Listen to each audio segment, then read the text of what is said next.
अस्सलाम वालेकुम नाजरीन, हाईटेक न्यूज के खबरनामे में आपका खैर मकदम है। मैं हूं नेहा खान। नजर डालते हैं आज की अहम खबरों पर। जी मधुसूदन रेड्डी एमएलए देवरकद्रा ने कहा कि पैसों के केस में जहां पर पैसों की लूट की गई थी, इसकी समाअत शुरू होने पर केटीआर को बड़ी जल्दी है। उन्होंने कहा कि सुप्रीम कोर्ट ने केटीआर की इस्तदा मुस्तरद कर दी है। उन्होंने कहा कि जिस शख्स ने तहकीकात का सामना किया वो अपनी मर्जी से बात कर रहे और प्रेस मीटिंग करके कह रहे कि अंदर कुछ नहीं हुआ। केटीआर का मकसद सीएम रेवंत रेड्डी को बुरा भला करना और उनकी बदनामी करना है। उन्होंने कहा कि केटीआर को नहीं मालूम कि क्या करना है और वो अपनी पसंद के मुताबिक बात करते हैं, क्योंकि एक करके गलतियां उनके सामने आ रही हैं। उन्होंने कहा कि जैसा कि जुर्म एक ही है, एसीबी और ईडी वही सवालात पूछ रहे हैं, केटीआर उन्हें भी गलत करने की कोशिश कर रहे हैं। और कहा कि केटीआर आपको नार्को तज्जिया टेस्ट नहीं, झूठ पकड़ने के वाले टेस्ट करने की जरूरत है। नशे में धुत केटीआर अपनी मर्जी से बात कर रहे।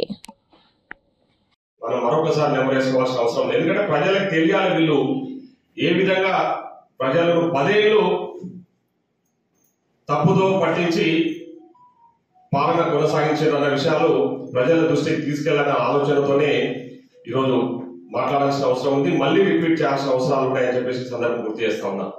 కేటీఆర్ గారేమో లొట్టపీస్ కేసు, హరీష్ రావు గారేమో తొప్పిల్ల కేసు అన్న వ్యక్తులు మళ్ళీ డిస్మిస్ అయిన వెరీ నెక్స్ట్ డేనే సుప్రీంకోర్టును అప్రోచ్ అయ్యి సుప్రీంకోర్టులో కూడా క్వాష్ పిటిషన్ వేస్తే మన సుప్రీంకోర్టు కూడా ఆ క్వాష్ పిటిషన్ డిస్మిస్ చేస్తూ కింది కోర్టు ఇచ్చిన తీర్పునే కరెక్ట్ గా ఇచ్చిందని చెప్పేసి సుప్రీంకోర్టు ఆర్డర్స్ ఇవ్వడం జరిగింది. సో దాని తర్వాత నిన్న ఈడీ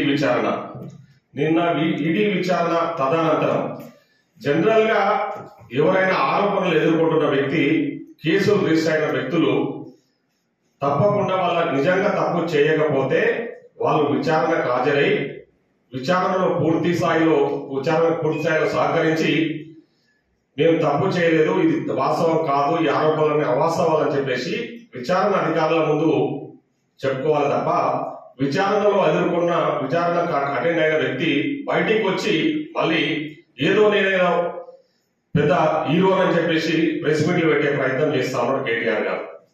నిన్నటికి నిన్న మన లాస్ట్ టైం ఏసీబీ వాళ్ళ విచారణకు పోయినప్పుడు ముఖ్యమంత్రి గారిపై లేని ఆరోపణలు, అంటే ఆయన ఒకటే టార్గెట్ ఏంటంటే రేవంత్ రెడ్డి గారిని ఏదో రకంగా అవాస్పాలు చేయాలి.